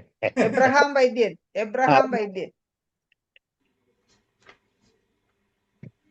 ഹലോ. ആ, സംസാരിച്ചു. ഹലോ, കേൾക്കാമല്ലോ? കേക്കാം. പറയൂ. വിളിച്ചവർക്ക് സന്തോഷമുണ്ട്. ഈ പാമ്പ് കടി വളരെ ആശങ്കയായിരിക്കുന്ന സമയത്ത് നമുക്ക് വളരെ നല്ല കാര്യങ്ങൾ ചെയ്യാൻ പറ്റും. അതിനെപ്പറ്റി കുറച്ച് വിശദീകരിക്കണമെന്ന് ആവശ്യമുണ്ട്. അപ്പം അതിനു മുൻപ് ഒരു സംശയം ചാറ്റ് ബോക്സിലാണ് ചോദിച്ചു. ഗ്ലോണ്ടറിനെ പറ്റി ചോദിച്ചു. ഗ്ലോണ്ടറിനെ ആക്ച്വലി ഞാൻ ഉപയോഗിച്ചിട്ടില്ല. ഗ്ലോണ്ടറിനെ പറ്റി പുസ്തകത്തിൽ പറയുന്നത്, പുസ്തകങ്ങൾ നമ്മുടെ അത് പല പുസ്തകങ്ങളിലും പറയുന്നു, ഇത് പ്രിവെന്റീവായിട്ട് ഉപയോഗിക്കാൻ വേണ്ടി യൂറോപ്പിൽ ഉപയോഗിച്ചിരുന്ന മരുന്നാണ്. പ്രിവെന്റീവ് പ്രധാനമായിട്ട് അവര് കുതിരയെ പാമ്പ് കടിച്ച് മരിക്കുന്ന ഒഴിവാക്കാൻ വേണ്ടി പാമ്പ് ഉള്ള സ്ഥലത്തൂടെ സഞ്ചരിക്കുന്ന കുതിരകൾക്ക് ഗ്ലോണ്ടറിനെ കൊടുക്കുകയും അത് റിസൾട്ട് കിട്ടുകയും നല്ല റിസൾട്ട് കിട്ടുകയും ചെയ്യുന്നത് ആയിട്ടുള്ള അനുഭവം പുസ്തകത്തിൽ എഴുതിയിട്ടുണ്ട്. അതെ എനിക്ക് പറയാനുള്ളൂ. പിന്നെ ഞാൻ ഉപയോഗിച്ചിട്ടില്ല. പിന്നെ ഹോങ്നാങ് എന്നൊരു മെഡിസിൻ പറയുന്നുണ്ട്. പിന്നെ സിൻട്രോൺ ഒക്കെ പറയുന്നു. ഇതൊക്കെ ഹോങ്നാങ് വാങ്ങി വെച്ച് കൊടുക്കേണ്ടി വന്നിട്ടില്ല. കാര്യം ഞാൻ ആന്ധ്രാപ്രദേശിൽ വർക്ക് ചെയ്യുക, വാറങ്കൽ ജില്ലയിൽ ഒരു കുഗ്രാമത്തിൽ പ്രാക്ടീസ് ചെയ്യുമ്പോൾ അവിടെ വർഷങ്ങളായിട്ട് 19 വർഷത്തിന് മുകളിലായിട്ട് പിന്നെ പാമ്പ് കടിക്ക് ചികിത്സിക്കുന്ന വളരെ സ്ഥാപനമാണ്. വലിയ ഹോസ്പിറ്റൽ സെറ്റപ്പ് ഒക്കെ ഉണ്ടായിരുന്നു. അപ്പം അവിടെ ഒരു ലേബൻ ഡോക്ടറാണ് തുടങ്ങിയത്. ഒരു അച്ഛൻ്റെ ഭാര്യയാണ് തുടങ്ങിയത്. അപ്പം അവർക്ക് തന്നെ ഭയങ്കര പേര്. ഇപ്പോഴും അവരുടെ എല്ലാ കുടിലുകളിലും എല്ലാ വീടുകളിലും അവരുടെ ഫോട്ടോ വെച്ചിട്ടുണ്ട്. നാൻസി എന്നാണ് പേര്. നാൻസി കൊച്ചമ്മ ആണ്. അവിടെ ദൈവത്തെ ആരാധിക്കുന്നതാണ്. ഒരുപാട് കേസ് ചികിത്സിച്ചിട്ടുണ്ട്. അപ്പൊ അവിടെ ഞാൻ ജോലിക്ക് വേണ്ടിയാണ് 10-30 വർഷം മുമ്പ് എന്നവിടെ പോയത്. അപ്പം എനിക്ക് ഇതിനെപ്പറ്റി ഒന്നും അറിഞ്ഞൂടാ, പാമ്പടിയെ പറ്റി ഒന്നും അറിഞ്ഞൂടാ. ആ സാഹചര്യത്തിൽ അവിടെ ചെന്നു. അപ്പൊ ഒരുപാട് പേര് പാമ്പ് കടിച്ച് വരുന്നുണ്ട്. മിക്കവാറും രാത്രിയിൽ ഒക്കെയാണ് വരുന്നത്. ഒരു വളരെ 75-80% പാമ്പ് ബൈറ്റ് വിഷം കയറി കാണത്തില്ല, അല്ലെങ്കിൽ തോന്നി എന്തോ കൊണ്ടു പാമ്പ് കടിച്ചതാണെന്ന് ധാരണ വന്നിരിക്കും. അല്ലെങ്കിൽ പാമ്പ് കടിച്ച് വിഷമില്ലാത്ത പാമ്പ് കടിച്ചതായിരിക്കാം. ആ രീതിയിൽ 100-150 കേസാണ് ഞാൻ ഒരു വർഷത്തിനകം ചികിത്സിച്ചത്. അതില് ഞാൻ 20% കേസ് ഇത് പാമ്പ് കടിയായിട്ട് വന്നിട്ടുള്ളൂ. അതിൽ ഏറ്റവും കൂടുതൽ മൂർഖൻ കടിച്ച വിഷമാണ് വന്നിട്ടുള്ളത്. വൈപ്പറൊക്കെ വൈപ്പർ നേരിട്ട് കിട്ടിയിട്ടില്ല. പക്ഷേ വൈപ്പറിന്റെ കോംപ്ലിക്കേഷനായിട്ട് കോംപ്ലിക്കേഷന്റെ കേസ് വന്നിട്ടുണ്ട്. ഇന്നലെയും ഒരു കോംപ്ലിക്കേഷൻ മറ്റ് സുഹൃത്ത് ഡോക്ടറെ വിളിച്ചു ചോദിച്ചു. വൈപ്പർ കടിച്ചു, ആന്റിവൈറലിന്റെ അടുത്താണ്, പക്ഷെ പൊട്ടി അഴുകുന്നു, വർഷം പൊട്ടി അഴുകുന്നു, എന്ത് ചെയ്യണമെന്ന് ചോദിച്ചു. ഇപ്പം സാറിന്റെ ക്ലാസ് കേട്ടപ്പോഴാണ് പെട്ടെന്ന് ഓട്ടന്റിക്കിനെ പറ്റി ഓർമ്മ വന്നത്. ഞാൻ പറഞ്ഞില്ല. ഞാൻ വൈപ്പറായിരിക്കും നല്ലതെന്ന് അഭിപ്രായപ്പെട്ടു.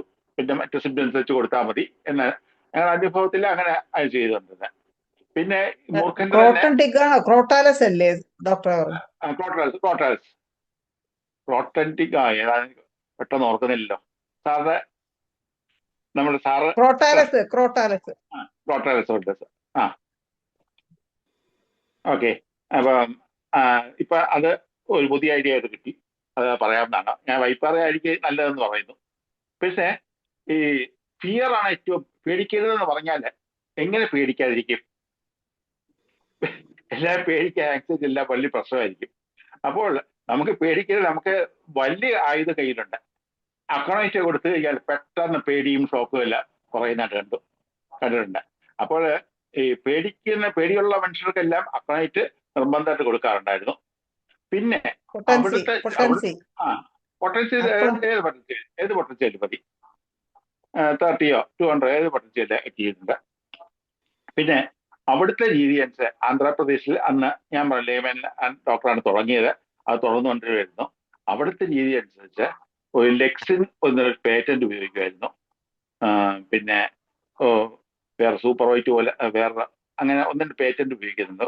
ഈ പാമ്പ് കടിക്കുമ്പോൾ ഉള്ള വിഷക്കല്ല് ഉപയോഗിക്കായിരുന്നു. ഇങ്ങനെയൊക്കെ ഉപയോഗിക്കുന്നത്. അതിൻ്റെ കൂടെ ഇച്ചിനീഷ്യ ടീഞ്ചർ വളരെ സ്പെസിഫിക് ആയിട്ട് ഉപയോഗിക്കുന്നത്. ഇച്ചിനീഷ്യ ടീഞ്ചർ കൊടുക്കുമായിരുന്നു. അത് ഇഞ്ചക്ഷൻ ആയിട്ട്, അത് ഡിസ്റ്റിൽ വാട്ടർ ഇട്ട് മിക്സ് ചെയ്ത് ഇഞ്ചക്ഷൻ ആയിട്ട് കൊടുത്തുകൊണ്ടിരുന്നത്. അപ്പം അത് തന്നെ ഞങ്ങൾ ആദ്യം തുടർന്ന് വന്നു. പിന്നെ ഇതിനെക്കാട്ടി പലരായിട്ടും ഇതെടുത്തിട്ട് കോട്ടയം പ്രിൻസിപ്പളായിട്ട് പാപ്പച്ചൻ സാറുമായിട്ട് ഇത് സംസാരിച്ചു. സാറ് പറഞ്ഞ് സാറിന്റെ അഭിപ്രായം അനുസരിച്ച് ഇഞ്ചക്ഷനൊക്കെ എല്ലാം നിർത്തി. കാര്യം ഇഞ്ചക്ഷൻ ആവശ്യമില്ല, ഓറലായിട്ട് കൊടുത്താൽ തന്നെ റിസൾട്ട് കിട്ടും. ഓറലായിട്ട് കൊടുത്തിട്ട് അപ്പം ഒരു എങ്ങനെ വേറെ എൻ്റെ ബെൻഷാജു എന്ന ഡോക്ടറും കൂടെ ഇതിന്റെ കൂടെ വന്നത്. ഞങ്ങൾ നടത്തിയ വർക്കില് കൊടുത്തോണ്ടിരിക്കുമ്പോൾ അത് നേരത്തെ ഒബ്സർവേഷന് ഇച്ചിരി ടീച്ചർ വെള്ളത്തിൽ കലയിൽ കൊടുക്കുമ്പോഴത്തേക്ക് ഒരു കയ്പ് അനുഭവപ്പെടും. പക്ഷെ ഈ വിഷമുള്ള ആൾക്ക് കയ്പ് ഫീൽ ചെയ്തില്ല. അങ്ങനെ കുറച്ചു നേരം കഴിഞ്ഞിട്ട് കയ്പ് അനുഭവപ്പെടാൻ തുടങ്ങുമ്പോഴേ മെഡിസിൻ നിർത്തുക എന്നതാണ്. സയന്റിഫിക് ആയിട്ടൊന്നും വർക്ക് ചെയ്തിട്ടില്ല. ഈ അനുഭവത്തിന്റെ പുറത്താണ് പൊയ്ക്കൊണ്ടിരിക്കുന്നത്. അപ്പൊ എല്ലാവർക്കും നിർബന്ധമായിട്ട് ഇൻസുലേഷൻ ടീച്ചർ കൊടുക്കാറുണ്ടായിരുന്നു. എത്ര തുള്ളി എത്ര നേരം? പറഞ്ഞാല് ഒരു ഞാൻ എന്റെ പുസ്തകത്തിൽ അതിനെപ്പറ്റി എഴുതിയിട്ടുണ്ട്. എന്റെ ഓർമ്മ ശരിയാണെങ്കിൽ 1 ഗ്ലാസ് വെള്ളത്തില് ഒരു അരൗൺസ് വെള്ളം മരുന്ന് കലക്കും. കലക്കിയിട്ട് അത് ഓരോ കവൾ വെച്ച് കുടിക്കാൻ 30 മിനിറ്റ് വെച്ച് കുടിച്ചുകൊണ്ടിരിക്കാൻ പറയും. 5 മിനിറ്റ് കുടിക്കാനും പറയും. കുറച്ച് അവർ കുടിക്കാതെ നിർത്തും. അതാണ് ചെയ്തുകൊണ്ടിരുന്നത്. പക്ഷേ ശക്തമായിട്ടുള്ള വിഷമാണ്. വിഷം കൂടിയ കേസുകളാണെങ്കിൽ സ്പെസിഫിക് ആയിട്ട് കൊടുക്കേണ്ടി വരും. അതിനെപ്പറ്റി എൻ്റെ അനുഭവം നാജ സാർ പറഞ്ഞ പോലെ നാജ വളരെ സ്പെസിഫിക് ആയിട്ട് വന്നതാണ്. അത് കൊടുക്കാനുള്ള സാഹചര്യം എനിക്ക് രാജയുടെ മൈൻഡ് ഒന്നും അറിഞ്ഞൂടാ. പക്ഷെ കൊടുക്കാനുള്ള സാഹചര്യം എന്ന് പറഞ്ഞാൽ എനിക്ക് 21 വയസ്സുള്ളൊരു പയ്യനെ വീട്ടിനകത്ത് വെച്ച് പാമ്പ് കടിച്ചു. വീട്ടിനകത്ത് വെച്ച് മമ്മട്ടി കൊണ്ട് വെച്ച് അതിന്റെ പുറത്തായിരുന്നു. അപ്പം മൂർഖൻ നല്ല 2-3 കടി പാദത്തിൽ കിട്ടി. പാദത്തിൽ കെട്ടി അവൻ സൈക്കിളിൽ ഇരുന്നാണ് വന്നത്. സൈക്കിൾ ഇരുത്തിക്കൊണ്ടാണ് ഡിസ്പെൻസറി വന്നത്. അപ്പൊ എനിക്ക് 1 മാസമേ ആയുള്ളൂ ഞാൻ ചെന്നിട്ട്. എനിക്ക് കലിക്കൊന്നും ശരിക്കും അറിഞ്ഞുകൂടാ. ഏകദേശമൊക്കെ മനസ്സിലാക്കി. അന്ന് വേറെ കൂടുതലുള്ള ഡോക്ടർ എൻ്റെ ജൂനിയറായിട്ട് പഠിച്ച ജെസ്സി ഡോക്ടറാണ് എൻ്റെ സീനിയർ ഡോക്ടർ. ഡോക്ടർ അവിടെ ഇല്ല. പിന്നെ അവിടെ നേഴ്സ് ഉണ്ടായിരുന്നു. നേഴ്സ് ഇല്ല, എൻ്റെ തുണി ഇളക്കാനുണ്ട പോയേക്കാണ്. അപ്പൊ ആ സാഹചര്യത്തിലാണ് വന്നത്. ഞാൻ ഈ പറഞ്ഞ പോലെ അന്ന് ചെയ്തുകൊണ്ടിരുന്നോണ്ട് ഡിസ്റ്റിൽ വാട്ടറിൽ ഇച്ചിനീഷ്യ ടീഞ്ചർ 2-3 തുള്ളി ഒരു ആംപ്യൂളിൽ മിക്സ് ചെയ്യും. 5 ml ആംപ്യൂൾ മിക്സ് ചെയ്തിട്ട് അതിങ്ങനെ കൊടുത്ത് ഇഞ്ചക്ഷൻ കൊടുത്തുകൊണ്ടിരിക്കും. അപ്പൊ 5-6 ഇഞ്ചക്ഷൻ ഞാൻ കൊടുത്ത് കുറച്ച് കഴിഞ്ഞപ്പോഴത്തേക്കാണ് മറ്റേ നേഴ്സ് ഓടി പാഞ്ഞു വന്നു. അവരിത് കേട്ടിട്ടില്ല. അയ്യോ ഡോക്ടറെ, ഇതൊന്നും പോരാ, ഒരുപാട് മരുന്ന് കൊടുക്കാറുണ്ട്. ഈ മൂർഖന്റെ വലിയ കടിക്കുക, ഇത്രയും മരുന്നൊന്നും പോരാ, ഒരുപാട് കൊടുക്കാറുണ്ടെന്ന് പറഞ്ഞു. അതനുസരിച്ച് ഒരുപാട് ഇഞ്ചക്ഷൻ കൊടുത്തു. നല്ല വേദന. ഡിസ്റ്റിൽ വാട്ടർ ഇഞ്ചക്ഷൻ കൊടുത്താൽ എങ്ങനെ അവസ്ഥ അറിയാമല്ലോ. ഭയങ്കര വേദനയായിട്ടിരിക്കുമ്പോഴത്തേക്ക് രോഗി വഷളായി പോവുക. കണക്റ്റ് കൊടുത്തിരുന്നു. പേഷ്യന്റിന് വഷളായി ഇങ്ങനെ പോയിക്കൊണ്ടിരിക്കുന്നത് ഇങ്ങനെ നൊരയും പതയൊക്കെ വരാൻ തുടങ്ങി. ഒരു മഞ്ഞ നിറത്തിലുള്ള ഡിസ്ചാർജ് വായിന്ന് വരാൻ തുടങ്ങി. ബ്രീത്തിങ് ഒക്കെ വളരെ പ്രശ്നമായി. പിന്നെ വേദനയൊക്കെ കുറഞ്ഞ അവസ്ഥയാണ്. കാര്യം വേദന സെൻസേഷൻ തോന്നാത്ത രീതിയിൽ വഷളായി. ഈ അവസ്ഥയിലാണ് എനിക്ക് ഇരിക്കുമ്പോൾ വളരെ നിരാശയായിട്ടിരിക്കുന്നു. അപ്പം അയാളുടെ ഭാര്യയും 23 വയസ്സുള്ള ഭാര്യയും 2-3 പിള്ളേരും ഉണ്ട്. അവരൊക്കെ ആൾക്കാരെ ആശുപത്രി വരാന്തല് വളരെ കൂളായിട്ടിരിപ്പുണ്ട്. അവർ വളരെ ഉറച്ചിരിക്കുകയാണ്.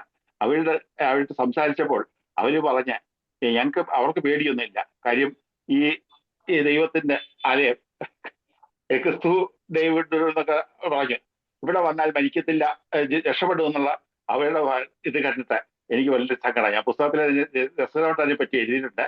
ആർക്കും വേണമെങ്കിൽ ഞാൻ ലിങ്ക് അയച്ചു തരാം. പുസ്തകത്തിന് ഇത് കോപ്പിയുണ്ട്. അപ്പം അപ്പൊ ആ രീതിയിൽ ഇരുന്നപ്പോഴാണ് എനിക്കങ്ങ് ഭയങ്കര നിരാശയും സങ്കടം നാണക്കേടൊക്കെ വന്നു. കാര്യം ഞാൻ അത്ഭുതം പ്രവർത്തിക്കുന്ന വെച്ചാൽ അവരിയ്ക്കുകയാണ്, പക്ഷെ എനിക്കൊന്നും ചെയ്യാൻ പറ്റത്തില്ല. നാണം കെട്ട് ഞാൻ ചമ്മി ഇരിക്കുകയാണ്. പക്ഷെ ഈ ഇതൊക്കെ ഇപ്പം മരിക്കുന്ന അയാൾക്ക് തുപ്പാനൊന്നും വയ്യ, ഇത് വായി പറഞ്ഞു വന്നിട്ട് തുപ്പാൻ പോലെ വയ്യാത്ത അവസ്ഥയാകുമ്പോഴത്തേക്ക് ഞാൻ ശരിക്കൊന്നും പഠിച്ചിട്ടില്ല, ഒന്നും പഠിച്ചിട്ടില്ല. അപ്പം ഈ വിഷം, മൂർഖന്റെ വിഷം എങ്ങനെ ആക്ട് ചെയ്തെന്ന് ഒന്ന് പഠിക്കാന്ന് വെച്ചോണ്ട് ഭാഗത്ത് ഞാൻ പുസ്തകം ചുമന്നുകൊണ്ടിരുന്നു. നമ്മുടെ ടോക്സിക്കോളജി, നമ്മുടെ മോഡി, പ്രധാനമന്ത്രിയില്ല, മറ്റേ മോഡി എല്ലാവർക്കും പരിചയമുണ്ടോ? ആ മോഡി ടെക്സ്റ്റ് ബുക്ക് എൻ്റെ ഉണ്ടായിരുന്നു. അതെടുത്ത് ഞാൻ വായിച്ചു നോക്കി. അപ്പൊ ഈ കോപ്രാബേറ്റിന്റെ വായിച്ചു നോക്കിയപ്പോഴത്തേക്ക് എഴുതിയിരിക്കുന്നത്. അപ്പൊ അതിന്റെ എല്ലാ സ്റ്റേജ് എഴുതിയിട്ടുണ്ട്. അപ്പൊ ലാസ്റ്റ് സ്റ്റേജ് അത് മനസ്സിലായി, മരിക്കാൻ പോകുന്നത് ഉറപ്പാക്കി ഞാൻ പുസ്തകം അടയ്ക്കുന്ന സമയത്താണ്, ലെഫ്റ്റ് സൈഡിലാണ് എൻ്റെ പുസ്തകത്തിൽ പ്രിന്റ് ചെയ്ത്, അടയ്ക്കുന്ന സമയത്താണ് നാജ പ്രിന്റ് ചെയ്തത്. അപ്പൊ കോബ്രയുടെ കെമിക്കൽ പേരാണ്, ശാസ്ത്രീയ നാമാണല്ലോ നാജ. അപ്പം ഈ ഇത് പെട്ടെന്ന് നാജ എന്നപ്പോഴത്തെ നാജ നമ്മുടെ കയ്യിലുണ്ടല്ലോ എന്ന് ഞാൻ ചിന്തിച്ച് ഞാൻ പെട്ടെന്ന് നോക്കിയപ്പോഴത്തേക്ക് നാജ ഇരിക്കുന്നു, 200 ഇരിക്കുന്നു. ഞാൻ അതെടുത്ത് 2 തുള്ളി നാക്കിൽ വെള്ളം എടുക്കാൻ നാക്കി, വെള്ളം കുടിക്കാനൊന്നും വയ്യ, ചുണ്ടിൽ ഇങ്ങനെ ഒഴിച്ചു കൊടുത്ത് അടച്ചുകൊണ്ട് മാറ്റി തിരിഞ്ഞ് മേശപ്പുറത്ത് വെക്കുന്നതിന് മുമ്പ് തന്നെ ഇവൻ മൂളം തുടങ്ങി. ഇയാൾ മരിച്ചെന്നാണ് കൊടുത്തത്, കാരണം മൂള തുടങ്ങി. എന്താന്ന് മനസ്സിലായി, ഒബ്സർവ് ചെയ്യുമ്പോഴത്തേക്ക് ഈ നമ്മളെ ഇഞ്ചക്ഷൻ കൊടുത്ത വേദന വീണ്ടും സ്റ്റാർട്ട് ചെയ്തു. ഈ വേദനയൊക്കെ അറിയാതിരിക്കുമായിരുന്നു. അയാൾക്ക് വേദന സ്റ്റാർട്ട് ചെയ്തു, അയാൾ എടുക്കാൻ തുടങ്ങി. പിന്നെ പെട്ടെന്ന് റിക്കവറി ആയിരുന്നു, വളരെ പെട്ടെന്ന്. 1.5 മണിക്കൂറിനകം അയാൾ നന്നായിട്ട് റിക്കവർ ചെയ്തു. അയാൾ എഴുന്നേറ്റു, മൂത്രമൊഴിച്ചു. മൂത്രമൊഴിച്ച് ആ കാന്യൂൾ, യൂറിനെ കാന്യൂൾ നീങ്ങുന്നില്ല, അത് ഓവർഫ്ലോ ചെയ്ത് അത്രയും മാത്രം മൂത്രമൊഴിച്ചു. അങ്ങനെ എഴുന്നേൽക്കാൻ തുടങ്ങിയപ്പോഴത്തേക്ക് തല കറങ്ങി അറിഞ്ഞിടാൻ തുടങ്ങി. ഇപ്പൊ ഞാൻ പറഞ്ഞു അവിടെ കിടത്തോളാൻ പറഞ്ഞു. അവിടെ കിടത്തി ഓക്കെ ആയി. പിന്നെ വളരെ ഫാസ്റ്റ് ഇമ്പ്രൂവ്മെന്റ് ആയിരുന്നു. ഓക്കെ ആയി.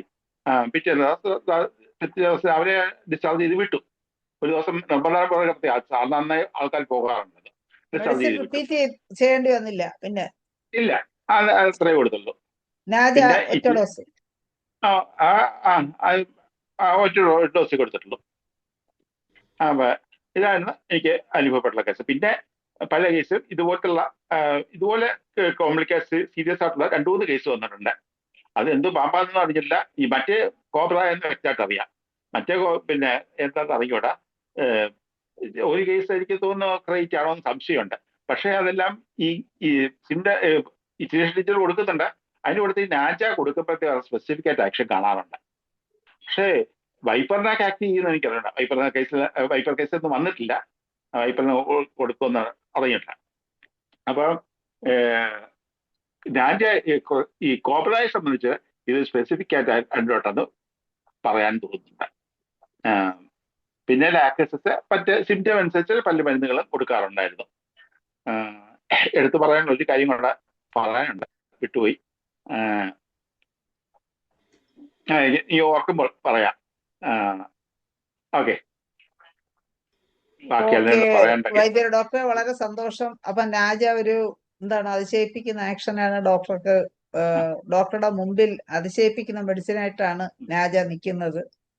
കോബ്രയാണ് വില്ലൻ. ഒരു മിനിറ്റ് കൂടെ പറയട്ടെ. ഇത് ഞാൻ കേരളത്തിൽ ഇത് വലിയ വർക്ക് ചെയ്താന്നൊക്കെ ഐഡിയയിലാണ് വന്നത്. പിന്നെ അന്വേഷിച്ചപ്പോൾ നമുക്കൊന്നും ചെയ്യാൻ പറ്റത്തില്ല. കാര്യം ഈ വിഷത്തിൽ പരീക്ഷ ആനിമൽസിൽ കുത്തിവെച്ച് പേറ്റൽ ഡോസ് കൊടുത്ത് മരുന്നൊക്കെ പരീക്ഷിക്കണം എന്ന് വിചാരിച്ചു. അതിന് നമുക്ക് അധികം കോബ്രായിട്ട് എൻ്റെ സുഹൃത്തുക്കളൊക്കെ വിഷം എടുക്കാൻ അറിയാവുന്നവരുണ്ടെങ്കിലും കോബ്രായിട്ട് എടുത്ത് വിഷം സൂക്ഷിക്കുന്നതും പരീക്ഷണം നടത്തുന്നതൊക്കെ വളരെ കുറ്റകരമായിട്ടുണ്ട്. അങ്ങനെ പരീക്ഷണം ചെയ്യാൻ പറ്റില്ല. ഞാൻ സ്നേക്ക് ഇൻസ്റ്റിറ്റ്യൂട്ടിൽ പോയി, മദ്രാസിലെ സ്നേക്ക് ഇൻസ്റ്റിറ്റ്യൂട്ടിൽ പോയി ഞാൻ അന്വേഷണം നടത്തി.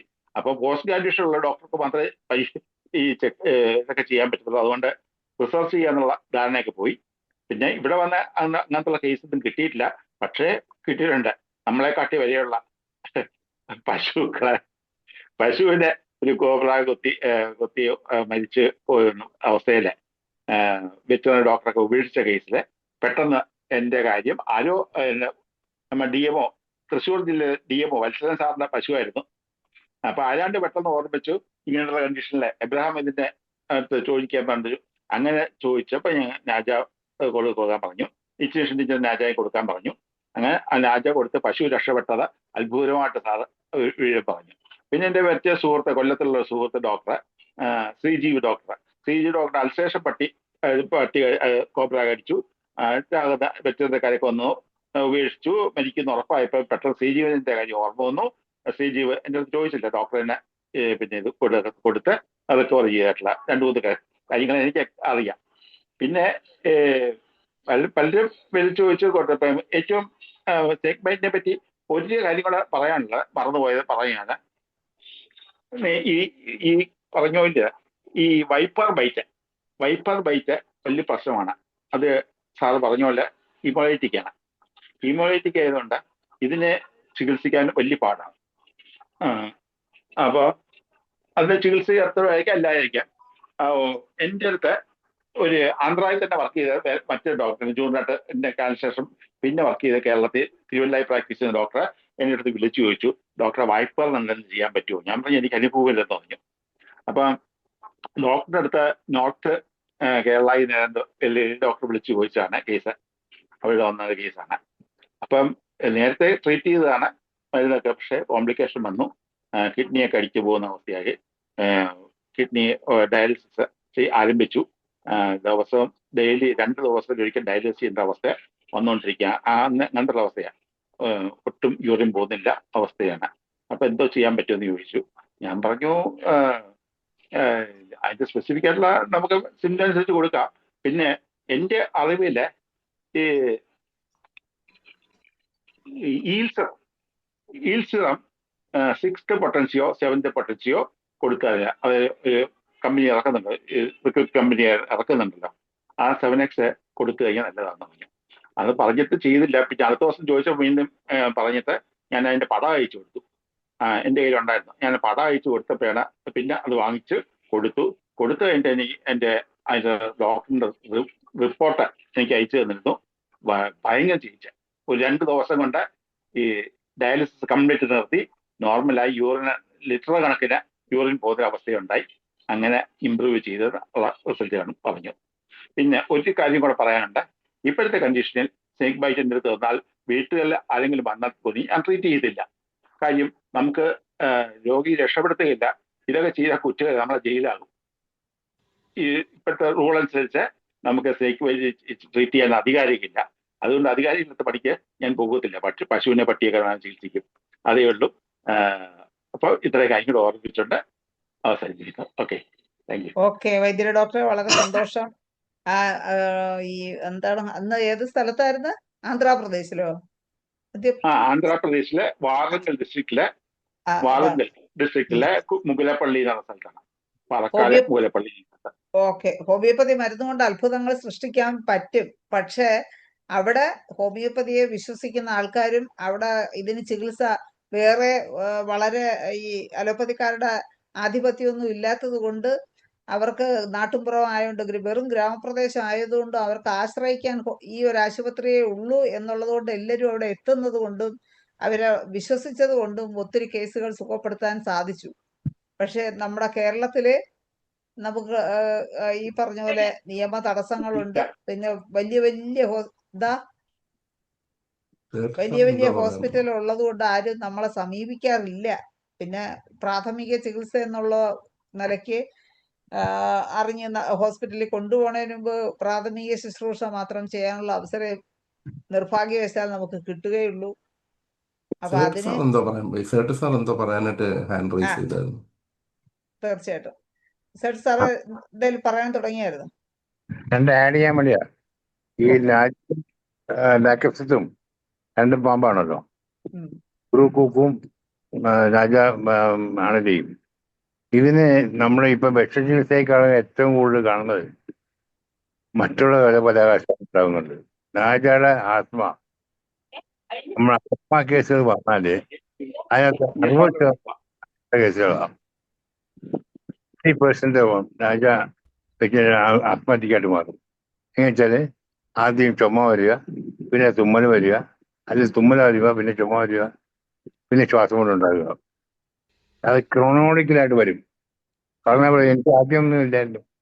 ഇന്ന് രാവിലെ മൂക്ക് വലിച്ചുണ്ടായിരുന്നു, ചുമ വന്നു, രാത്രിയായപ്പോൾ ശ്വാസം കൊണ്ട് വന്നു. നാജാണ് മരുന്ന് ആത്മയ്ക്ക്. ലാക്ടോസിനെ പറ്റിയാണ് പറയുകയാണെങ്കിൽ സ്ലീപ്പ് ഇൻഡ്യൂ അഗ്രവേഷൻ, കാരണം അത് വളരെ പ്രധാനപ്പെട്ട കാര്യമാണ്. ഏത് രോഗത്തിനാണെങ്കിലും ആസ്മാറ്റിക് പേഷ്യന്റ് നല്ലവണ്ണം കിടന്നുറങ്ങും. ഉറങ്ങിയിട്ട് രാത്രി പാതിരാത്രി അല്ലെങ്കിൽ വെളുപ്പാങ്കത്ത് അടിയടിക്കും ശ്വാസം മുട്ടിയിട്ട്. അപ്പോഴാണ് വീട്ടുകാർ ഹോസ്പിറ്റലിലോട്ട് കൊണ്ടുപോകുന്നത്. നമ്മുടെ ആണെന്നുണ്ടെങ്കിൽ ലാക്ടോസിസ് 30% കൊടുക്കുകയാണെങ്കിൽ അവിടെ നിൽക്കും. പിന്നെ അവരെ ചികിത്സിക്കാൻ വേണ്ടി പറ്റുമെങ്കിൽ ഇതുപോലുള്ള ഡോക്ടറെല്ലാം കൊടുത്ത് മുന്നോട്ട് കൊണ്ടുപോകാം. പിന്നെ വിഷത്തിനെ പറ്റി, വിഷം ചികിത്സയെ പറ്റി 2 വിഷമരുന്നാണ് ഇത് ലാക്ടോസിസ്. അതിന് ഈ റെസ്പിറേറ്ററി കംപ്ലൈന്റുമായിട്ട് വളരെയധികം ബന്ധമുണ്ടെന്ന് പറയാം. അതിന് സ്ട്രോക്കുമായിട്ട് ബന്ധമുണ്ട് ലാക്ടോസിസിന്. പറയുന്നുള്ളൂ. ഓക്കെ സെഡ് സാറേ, അപ്പൊ നമുക്ക് ഒരുപാട് ആത്മസിസിലെ ഡയറക്റ്റ് ആക്ഷൻ ഉണ്ടല്ലോ ലാക്ടോസിന്. ഉണ്ട് തീർച്ചയായിട്ടും. അപ്പൊ നമ്മുടെ ഇന്നത്തെ പ്രോഗ്രാമിന്റെ സമയം കഴിഞ്ഞിരിക്കുകയാണ്. നമുക്ക് വൈൻഡപ്പ് ചെയ്യാനുള്ള സമയമായി. നല്ലൊരു ക്ലാസ് എടുത്ത ജെയിംസ് പോൾ സാറിനും ഇസ്മായിൽ സെഡ് സാറിനും ഒക്കെ നന്ദി പറയുന്നതിന് വേണ്ടി ഞാൻ മറിയാമ്മ ഡോക്ടറെ ക്ഷണിക്കും. മറിയാമ്മ ഡോക്ടറെ. റേഞ്ച് കിട്ടുന്നില്ല. ഉണ്ട്. ഇന്ന് നമുക്ക് പാമ്പുകടി കാരണങ്ങൾ, ചികിത്സ, പ്രതിരോധം എന്ന വിഷയത്തിൽ നല്ലൊരു അറിവ് തരുന്നൊരു ക്ലാസ്സാണ് ജെയിംസ് പോൾ സാറ് നമുക്ക് തന്നത്. അതിൻ്റെ കൂടെ തന്നെ ഇപ്പോഴത്തെ ഹീറ്റ് സ്ട്രോക്കിനെ കുറിച്ചുള്ള നല്ലൊരു ക്ലാസ്സും സാറ് നമുക്ക് തന്നു. സാറിന് IFPHൻ്റെയും ഇതിൽ പങ്കെടുക്കുന്ന എല്ലാവരുടെയും പേരിൽ ഹൃദയപൂർവ്വം നന്ദി അറിയിക്കുകയാണ്. ഇതുപോലെ വേറെ അടുത്ത വിഷയമായിട്ട് എത്രയും വേഗം വരണമെന്ന് അഭ്യർത്ഥിക്കുകയും കൂടി ചെയ്യുന്നു. അതുപോലെ ഇന്നത്തെ ഈ ക്ലാസ്സിൽ കൂട്ടിച്ചേർത്ത സേട്ട് സാറിനും പ്രത്യേകം നന്ദി അറിയിക്കുന്നു. അതുപോലെ പാമ്പുകടിയുടെ വിദഗ്ധനായ എബ്രഹാം വൈദ്യൻ ഡോക്ടർ, എൻ്റെ ക്ലാസ്മേറ്റിനും പ്രത്യേകം നന്ദി അറിയിക്കുകയാണ്. അങ്ങനെ ഇന്നത്തെ ഈ വെബിനാറിൽ പങ്കെടുത്ത എല്ലാവർക്കും പ്രത്യേകം നന്ദി അറിയിക്കുന്നു. മോഡറേറ്റർ ശൈല ഡോക്ടർക്കും നന്ദി അറിയിച്ചുകൊണ്ട് നിർത്തുന്നു. ഓക്കെ, സന്തോഷം മറിയാമ്മ ഡോക്ടറെ. മറിയാമ്മ ഡോക്ടർക്കും പ്രത്യേകം നന്ദി അറിയിക്കുന്നു. നമ്മുടെ ഇന്നത്തെ ക്ലാസ് വളരെ വിജയകരമായി ഇവിടെ പൂർത്തീകരിച്ചിരിക്കുകയാണ്. നാളെ ഇതേ സമയം കാണുമ്പോഴേക്കും എല്ലാവർക്കും ശുഭരാത്രി നേർന്നുകൊണ്ട് നിർത്തുന്നു. നമസ്കാരം. Thank you. നമസ്കാരം. ജെയിംസ് ചുണ്ണൻ